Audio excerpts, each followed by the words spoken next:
চলো আজ তাহলে আম সত্ত্ব রেসিপি ট্রাই করা যাক। এই যে কাঁচা কাঁচা আমের আম সত্ত্ব হবে।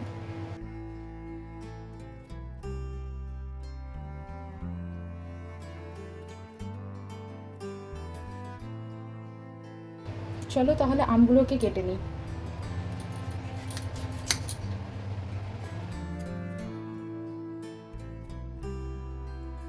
এই আঁটি হয়ে গেছে, তাই একটু ভালো করে কাটতে হবে। কেটে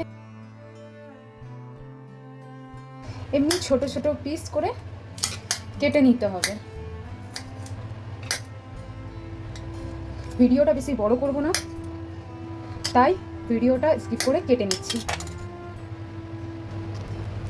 এই যে কাটা হয়ে গেছে, এই যে একটু ভালো জলে ধুয়ে তুলে নেব।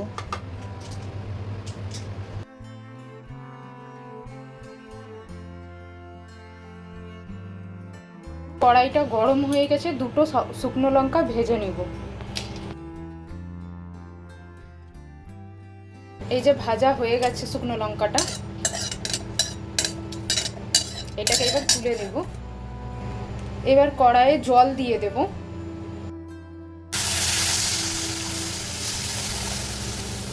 অল্প করে জল দেবো।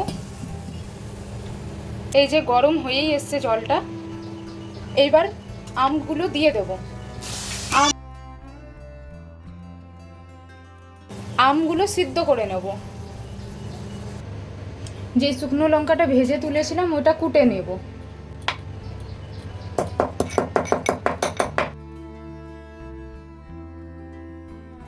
এই যে কুটা হয়ে গেছে। যে আমটা বোধহয় সিদ্ধ হয়েই এসছে।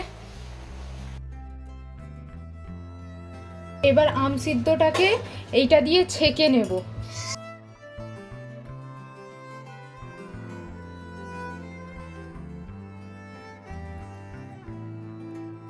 এই যে ছাঁকা হয়ে গেছে।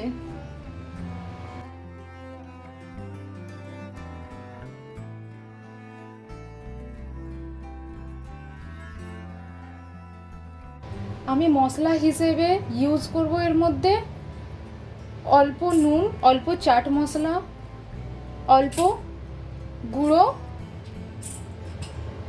গোলমরিচ,